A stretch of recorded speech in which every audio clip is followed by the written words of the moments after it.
Hello everyone, welcome to this amazing platform of our channel Question Hour Education for Competitive Examinations and I am Sanjeev Kumar. आज हम करने वाले हैं static GK के 30 questions और ये जो आज की क्लास है ये सभी एग्जाम्स के लिए इंपॉर्टेंट है। तो चलिए स्टार्ट करते हैं आज की क्लास को। आज की क्लास का पहला क्वेश्चन है आपके सामने। ये जो क्वेश्चन है मैंने आपको पिछली क्लास में होमवर्क के लिए दिया था। आई होप इसका आंसर आपको आता ही होगा। बताइए, राष्ट्रीय सूक्ष्म लघु और मध्यम उद्योग बोर्ड हर साल में एक बार मीटिंग जरूर बुलाता है। वो यहाँ पर ऑप्शन दिए हुए हैं। Option A is 2, option B is 6 and option C is 9 and option D is 3। बताइए हर साल में कितने टाइम्स बाद जो है वो एक मीटिंग बुलाता है। तो देखिए इसका जो आंसर हो जाएगा वो हो जाएगा ऑप्शन नंबर बी जो है यहाँ पर करेक्ट हो जाएगा, यानी कि 6 महीने। हर 6 महीने में जो है एक मीटिंग बुलाई जाती है। ये किसकी मीटिंग होती है? ये होती है एमएसएमई के लिए, यानी कि नेशनल बोर्ड फॉर एमएसएमई के लिए ये मीटिंग बुलाई जाती है और हर 6 महीने बाद ये मीटिंग बुलाई जाती है, यानी कि एक साल में ये 2 बार मीटिंग बुलाई जाती है। अब बात हम करते हैं ये एक साल में 2 बार बुलाई जाती है, ठीक है, ये चीज आप याद रखिए। और ये क्वेश्चन आया हुआ क्वेश्चन है, किसी न किसी एग्जाम में ये क्वेश्चन आया हुआ है। अब मैं बात करता हूँ इसमें इस्टेब्लिशमेंट की। तो जो इस्टेब्लिशमेंट हुआ था इसका, तो वो कब हुआ था? तो ये हुआ था 15 मई 2007 को। 15 मई 2007 को इसका इस्टेब्लिशमेंट हुआ था और इसमें 47 मेंबर्स थे। ये भी आप याद रखिएगा। इसमें 47 में से जो 18 होते हैं जो वो होते हैं एक्स ऑफिसो मेंबर्स, और जो इसके बाद जो बचे हुए मेंबर्स होते हैं वो सारे के सारे जो मेंबर्स होते हैं वो न्यू मेंबर्स होते हैं, जिनका कि टेन्योर जो होता है वो 2 साल का होता है। जिस दिन से वो मेंबर्स बनते हैं उससे 2 साल आप लगा लीजिए, तब तक उनका टेन्योर होता है। चलिए नेक्स्ट क्वेश्चन है। क्वेश्चन नंबर फर्स्ट आपके सामने है। बिहार दिवस को राज्य भर में डैश को उस दिन के रूप में मनाया जाता है जब वर्ष 1912 में बिहार को बंगाल प्रेसिडेंसी से अलग किया गया था। Option B, option A is 22 February, option B is 21 December, option C is 22 March. ये होगा मार्च, ठीक है। और ऑप्शन डी यहाँ पर है 21 जनवरी। बताइए कौन सा ऑप्शन जो है वो करेक्ट हो जाएगा? तो देखिए 22 मार्च को जो है बिहार दिवस मनाया जाता है, यानी कि बिहार दिवस, इसको दिवस ही लिखेंगे, यहाँ पर डे नहीं लिखेंगे क्योंकि बिहार दिवस मनाया जाता है 22 मार्च को। और 22 मार्च 1912 में इसको बंगाल की प्रेसिडेंसी से अलग किया गया था और बंगाल की प्रेसिडेंसी से अलग करके इसको बिहार अलग बना दिया गया था। और 22 मार्च 1912 से ही 22 मार्च के दिन ही हम इसका दिवस मनाते हैं, जो कि बिहार दिवस के रूप में जाना जाता है। अब हम बात करते हैं जो बिहार है वो किस चीज के लिए फेमस है। तो बिहार जो है एक तो सबसे पहले बुद्धिस्ट पिलग्रिमेज के लिए फेमस है, यानी कि वहां पर बुद्धिस्ट पिलग्रिमेज साइट्स हैं। तो आप याद रखिएगा कौन कौन सी साइट्स हैं वहां पर। सबसे पहले तो वहां पर बोधि वृक्ष है, यानी कि बोधि ट्री है, और ये कहां पर है? ये है बोधगया में। ये भी आप याद रखिएगा, बोधगया में है। नेक्स्ट अगर मैं बात करता हूं तो वहां पर एक महाबोधि टेम्पल भी है, महाबोधि टेम्पल, ये भी आप याद रखिए। और बिहार के सीएम के बारे में तो आप जानते ही होंगे। चलिए नेक्स्ट क्वेश्चन है। क्वेश्चन नंबर सेकंड आपके सामने है। इसका आंसर बताइए क्या होगा। विवेकानंद स्मारक शिला कहां पर स्थित है? बताइए। Option A is Ladakh, option B is Kanyakumari, option C is Andaman and option D is Srinagar. बताइए। इससे पहले मैं आपको एक फोटो दिखाऊंगा इसकी। देखिए ये जो आप देख रहे हैं ये इस समुद्र है, पूरा समुद्र के बीच में बना हुआ ये एक स्थान है। इसी को कहा जाता है स्वामी विवेकानंद रॉक मेमोरियल। और ये स्वामी विवेकानंद की मेमोरी में ही बनवाया गया था। और ये कब बनवाया गया था? ये बनवाया गया था 1970 में। और ये किस जगह पर है? तो ये कन्याकुमारी में है। और कन्याकुमारी में एक आइसलैंड है, वहां पर ये स्थित है। उस आइसलैंड का नाम है वहां पर लोक्कादीप सी, यानी कि लोक्कादीप समुद्र में ये जो है स्थित है। और आसपास इसके पानी है और ये चट्टानों से घिरा हुआ है।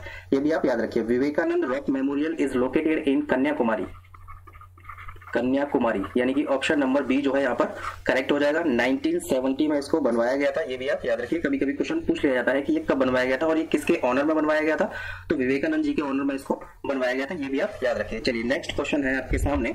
क्वेश्चन नंबर 3 है आपके सामने। इसका आंसर बताइए क्या होगा। 2011 की जनगणना के अनुसार भारत का कौन सा शहर सबसे कम आबादी वाला शहर है? Which city in India is the least populated according to the census 2011? 2011 का ही सेंसस हुआ था, उसके बाद अभी तक नहीं हुआ है। 2021 में होने वाला है, ठीक है। और जो हर 10 साल बाद जो है ये सेंसस होता है। पहले जो हुआ था वो 2001 में हुआ था, फिर उसके बाद 2011 में हुआ और अभी होगा 2021 में। फिर मतलब हर 10 साल बाद ये होता है, दशक के बाद होता ही है। चलिए इसमें हमसे जो क्वेश्चन पूछा गया है वो 2011 की जनगणना के अनुसार भारत का कौन सा शहर है जो सबसे कम आबादी वाला शहर है? बताइए। Option A is Datia, option B is Nagda, option C is Banswara and option D is Kapurthala. तो देखिए कपूरथला एक जगह है, आप याद रखिए। कपूरथला कहां पर है? पंजाब में है। और यहाँ पर एक रेलवे की फैक्ट्री भी है, ठीक है, ये भी आप याद रखिए। तो कपूरथला की जो पॉपुलेशन है वो कितनी है? यहाँ पर 98,916। ये मैंने बताया है अकॉर्डिंग टू 2011 सेंसस। ये आप याद रखिएगा। ये कपूरथला जो है वो वहां पर सबसे कम आबादी वाला शहर है, कपूरथला, जो कि पंजाब में है। दूसरे नंबर पर जो आता है वो आता है बांसवाड़ा। यहाँ पर ऑप्शन में आपको बांसवाड़ा भी दिया है, तो इसके बारे में भी जान लीजिए। बांसवाड़ा की जो पॉपुलेशन है वो 99,000 के समथिंग है, यानी कि 99969 है इसकी, 99,969 जो है। अब यहाँ पर मैं आपको कुछ बातें और बताता हूँ, इससे ही रिलेटेड एक्स्ट्रा बातें हैं जो कि एग्जाम्स में पूछी जाती है। एक क्वेश्चन पूछा जाता है कि ऐसा कौन सा स्टेट है, यानी कि स्टेट विद हाईएस्ट पॉपुलस या पॉपुलेशन डेंसिटी, ऐसा कौन सा स्टेट है जहां पर सबसे ज्यादा पॉपुलेशन डेंसिटी है। तो इस क्वेश्चन का आंसर हो जाएगा वेस्ट बंगाल, दीदी वाला इलाका, वेस्ट बंगाल। चलिए नेक्स्ट क्वेश्चन पूछा जाता है कि ऐसा कौन सा स्टेट है with the lowest population density. तो जो लोवेस्ट है वो है कहां पर, अरुणाचल प्रदेश में। अरुणाचल प्रदेश, अरुणाचल प्रदेश में शायद 17 स्क्वायर किलोमीटर का जो है वो है, 17 किलोमीटर में 17 स्क्वायर किलोमीटर पर पर्सन, ऐसा है। आप इसको एक बार चेक कर लीजिएगा, ये मेरे को कंफर्म नहीं है। नेक्स्ट इसमें अगर मैं बात करता हूं तो यूटीज की बात करेंगे, यूटीज यानी कि यूनियन टेरिटरी। अगर मैं यूनियन टेरिटरी की बात करता हूं कि ऐसा कौन सा यूनियन टेरिटरी है जहां पर हाईएस्ट पॉपुलेशन डेंसिटी है, तो आपको सबको पता होगा कि हाईएस्ट पॉपुलेशन डेंसिटी जो है वो किस यूटी में है, तो वो है दिल्ली में, the capital city of India Delhi, याद रखिएगा। अगर मैं लोवेस्ट की बात करता हूँ यहाँ पर, तो लोवेस्ट पॉपुलेशन डेंसिटी कहां पर है, डेंसिटी घनत्व कहां पर है, तो लोवेस्ट है अंडमान एंड निकोबार आइसलैंड। ये जितने भी मैंने आपको डाटा बताया है, ये सारा का सारा डाटा 2011 के सेंसस के अकॉर्डिंग बताया है। चलिए नेक्स्ट क्वेश्चन है आपके सामने, क्वेश्चन नंबर 4। 2011 की जनगणना के अनुसार सबसे अधिक जनसंख्या वाला राज्य कौन सा है, सबसे अधिक जनसंख्या वाला राज्य। तो सबको पता होगा कि सबसे अधिक जो जनसंख्या है वो उत्तर प्रदेश में है। उसके बाद अगर सेकंड नंबर पर किसी का स्थान आता है तो वो है महाराष्ट्र, और उसके बाद थर्ड नंबर पर किसी का स्थान आता है तो वो है बिहार। यहाँ पर आप लिख लीजिएगा, फर्स्ट ये है, सेकंड ये है और थर्ड ये है। ये भी क्वेश्चन पूछ लिया जाता है, हालांकि ये क्वेश्चन कभी ट्रेंडिंग में भी रहा था जब ये हर एग्जाम्स में पूछा गया था ये क्वेश्चन, लेकिन अभी आप याद रखिएगा Uttar Pradesh is the most populous state in this country, याद रखिएगा। चलिए नेक्स्ट क्वेश्चन है, क्वेश्चन नंबर 5 है आपके सामने, बताइए, पढ़िए। देखिए, डैश को 2018 के लिए पशुओं के साथ नैतिक व्यवहार के पक्षधर लोग पेटा भारत के पर्सन ऑफ द ईयर के लिए नामित किया गया। ऐसा कौन सा नाम है? ऑप्शन ए इज दिया Mirza, option B is Sushmita Sen, option C is Sonam Kapoor and option D is युक्तामुखी। यहाँ पर हमसे पूछा गया है 2018 के लिए। इसी के साथ अब अगर आपको पता है तो बता दीजिए, 2019 का भी बता दीजिए और 2020 का भी बता दीजिए। 2018 में जो थे वो थे सोनम कपूर, यानी कि सोनम कपूर को पेटा ने अवार्ड दिया था, यानी कि person of the year award 2018 जो दिया गया था वो सोनम कपूर जी को दिया गया था। 2019 में जो दिया गया था वो दिया गया था विराट कोहली जी को। विराट कोहली को तो पूरी दुनिया ही जानती है लगभग। 2020 में जो दिया गया था वो दिया गया था जोहन अब्राहम। जोहन अब्राहम, ये वही वाले जोहन अब्राहम है, एक्टर जो है, ठीक है, ये याद रखिएगा। 2019 का विराट कोहली को दिया गया, 2020 का जोहन अब्राहम को दिया गया था। और इसको कौन देता है? यानी कि पेटा देता है, इसको PETA, पेटा। इसको आप याद रखिए, people of the ethical treatment of animals, PETA, ये एक संस्थान है।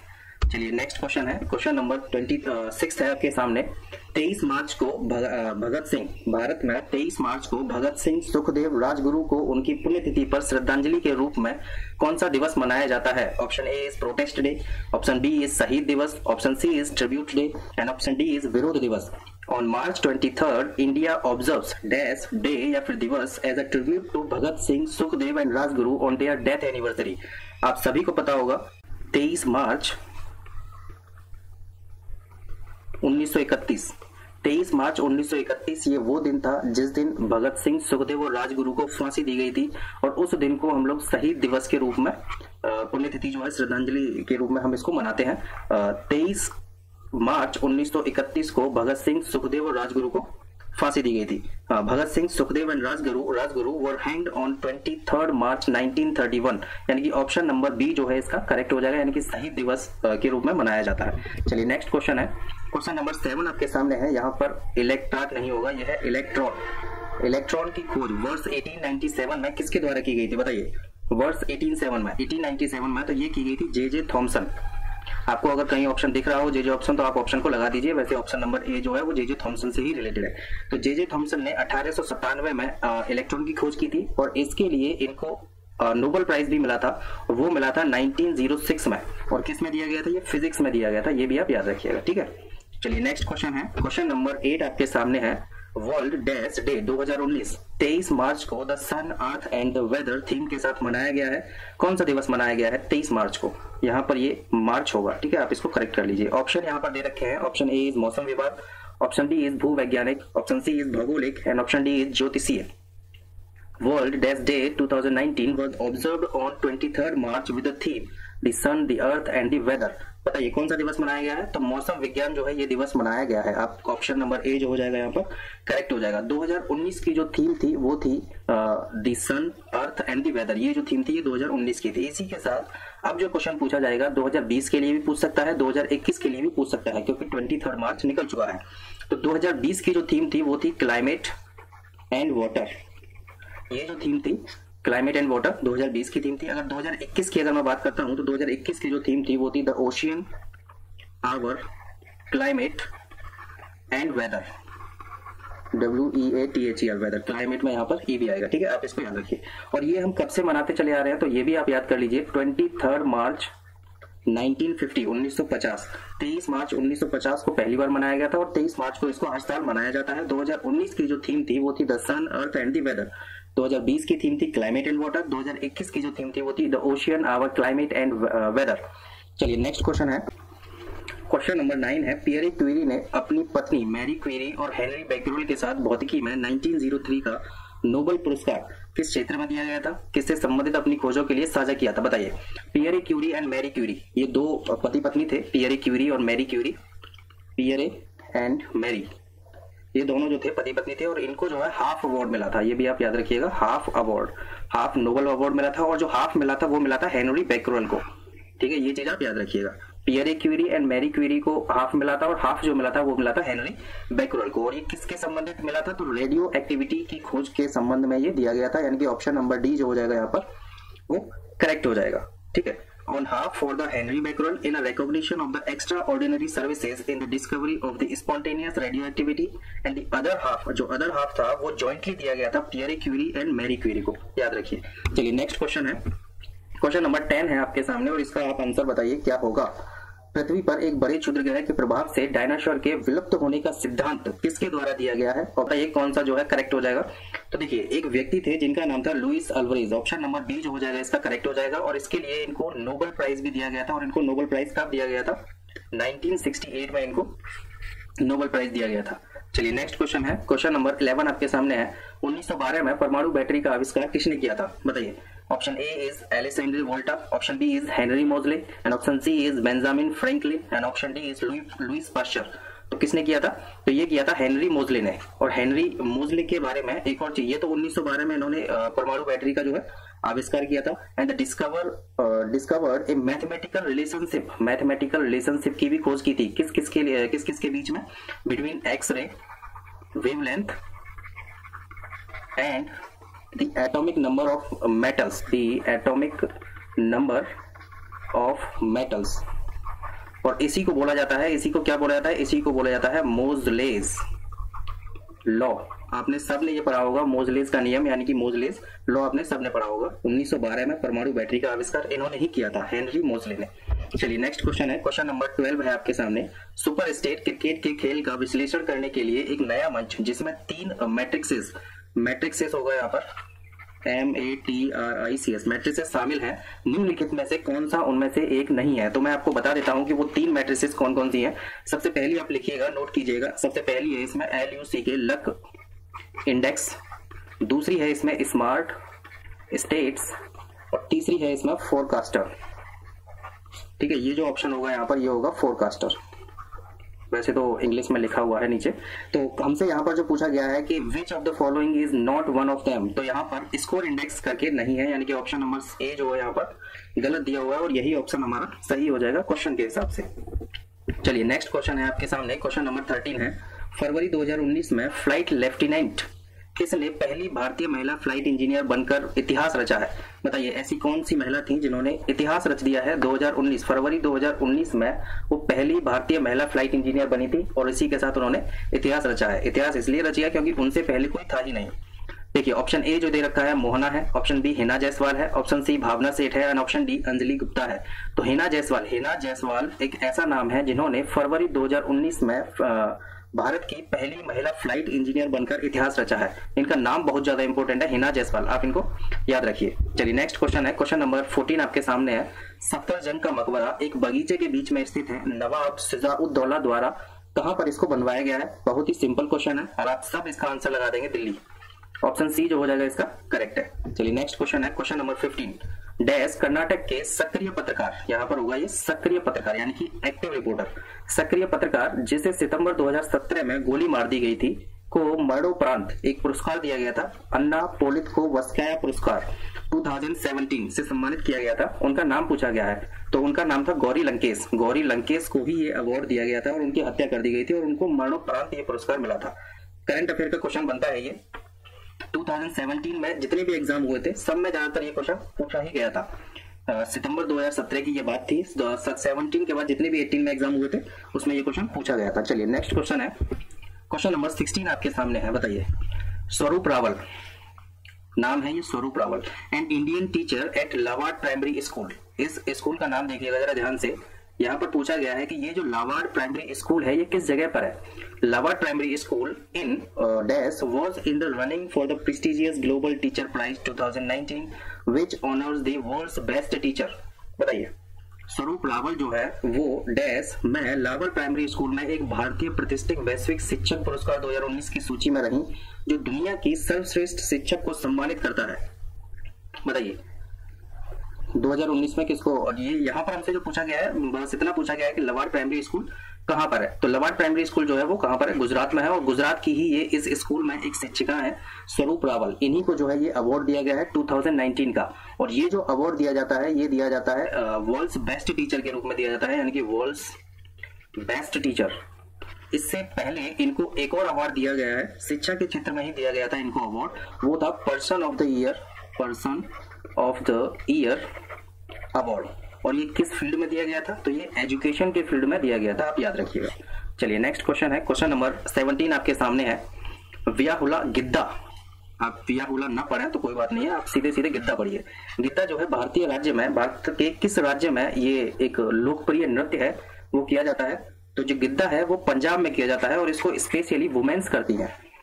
वुमेन्स जो होती हैं वो करती हैं गिद्दा, और जो मैन होते हैं यानी कि जो पुरुष होते हैं वो करते हैं भांगड़ा, बल्ले बल्ले वाला भांगड़ा, भांगड़ा। ठीक है, चलिए नेक्स्ट क्वेश्चन है, क्वेश्चन नंबर 18 आपके सामने है। इसका आंसर दीजिए क्या होगा? स्वतंत्र भारत के विंबलडन टेनिस चैंपियनशिप में भारत का प्रतिनिधित्व करने वाले पहले भारतीय खिलाड़ी कौन बने थे? Option A is Ramesh Krishnan, option B is Vijay Amritraj, option C is Ramnath Krishnan and option D is Leander Paes. बताइए कौन सा ऑप्शन जो है वो सही हो जाएगा?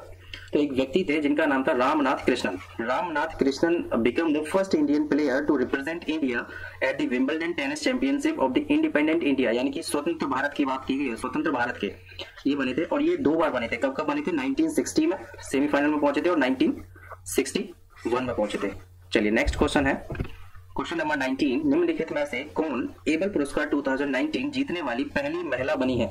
Option A is Karen Uhlenbeck, option B is Maryam Mirzakhani, option C is Sophie Germain and option D is Julia Robinson. बताइए who among the following became the first women to win the Abel prize 2019? कौन सी पहली महिला बनी है जिन्होंने ये पुरस्कार जीता है? एबल पुरस्कार 2019 किसने जीता है? तो ये जीता है करेन उल्हैन बेग ने।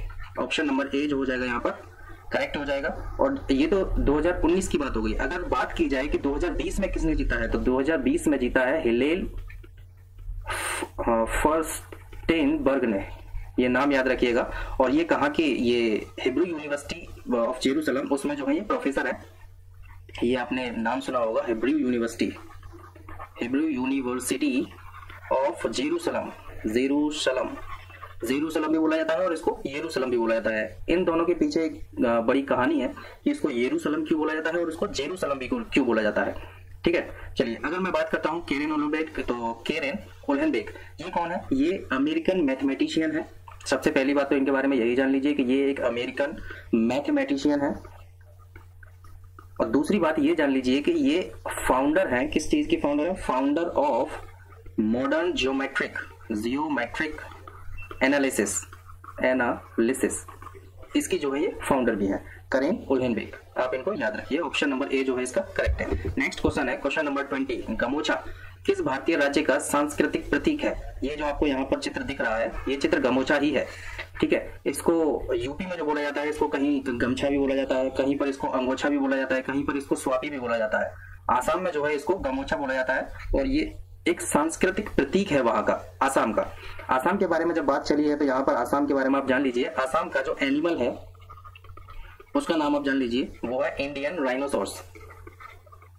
राइनोसोर्स, आप एक बार स्पेलिंग चेक कर लीजिएगा, इंडियन राइनोसोर्स। अगर मैं बर्ड की बात करता हूं तो यहाँ पर जो बर्ड है वो है व्हाइट विंग्ड डक। नेक्स्ट अगर मैं बात करता हूँ यहाँ पर ट्री की, तो ट्री जो है वो है होलोंग। और नेक्स्ट अगर मैं बात करता हूँ फ्लावर की, तो यहाँ पर जो फ्लावर है वो है फोक्सटेल ऑर्किड। ये क्वेश्चन पूछ लिया जाता है। और आसाम में ही है Kaziranga national park. Kaziranga national park, Kaziranga national park जो है किस चीज के लिए फेमस है? तो एक सिंग वाले गैंडे के लिए फेमस है, यानी कि वन हॉर्न राइनोसोर्स, राइनोसोर्स के लिए जो फेमस है वो काजीरंगा नेशनल पार्क है। इंपोर्टेंट है, ये क्वेश्चन कई बार पूछा गया है रेलवेज में। चलिए नेक्स्ट क्वेश्चन है, क्वेश्चन नंबर 21 है, हॉकी के खेल में स्वतंत्र भारत ने अपना पहला ओलंपिक स्वर्ण किस वर्ष जीता था? बताइए किस वर्ष जीता था? तो 1948 में जो है जीता था, यानी कि ऑप्शन नंबर सी जो हो जाएगा वो करेक्ट है। India hockey team defeated the British India to win the medal, यानी कि ब्रिटिश की जो टीम थी उसको इन्होंने हराया था। चलिए नेक्स्ट क्वेश्चन है, क्वेश्चन नंबर 22 आपके सामने है, निम्नलिखित में से कौन ए पैसेज टू इंग्लैंड पुस्तक के लेखक हैं? बताइए। Option A is Khushwant Singh, option B is Nirad Chandra Chaudhuri, option C is BS Naipaul and option D is Salman Rushdie. बताइए किसने ये बुक लिखी है? तो एक व्यक्ति हैं जिनका नाम है नीरज चंद्र चौधरी। इन्हीं की कुछ और भी बुक है, इन्होंने अ पैसेज टू इंग्लैंड जो है इसको लिखा हुआ है। इनकी एक और बुक है जिसका नाम है autobiography of an unknown India. ये इनकी काफी फेमस बुक है। इन्हीं की एक और फेमस बुक है जिसका नाम है हिंदुइज्म जो है इन्हीं की फेमस बुक है, Hinduism a religion to live. ये भी इनकी काफी फेमस बुक है, चर्चा में रही थी। नेक्स्ट इनकी एक और बुक है जिसका नाम है कल्चर में यहाँ पर ई आएगा, culture in the vanity bag. ये भी आप याद रखिए, ये भी इनकी फेमस बुक है नीरज चंद्र चौधरी की। चलिए नेक्स्ट क्वेश्चन है, क्वेश्चन नंबर 23 है आपके सामने, और इसका जवाब दीजिए क्या होगा। निम्नलिखित में से कौन प्रतिष्ठित पुलित्जर पुरस्कार के पहले भारतीय विजेता थे? बताइए कौन थे? तो गोविंद बिहारी लाल जो थे वो भारतीय प्रतिष्ठित पुलित्जर पुरस्कार के पहले भारतीय विजेता थे। ऑप्शन नंबर ए जो है यहाँ पर करेक्ट हो जाएगा। नेक्स्ट क्वेश्चन है, श्रीलंकाई संसद में कितने सदस्य मौजूद हैं? इस क्वेश्चन का क्या मतलब है भाई?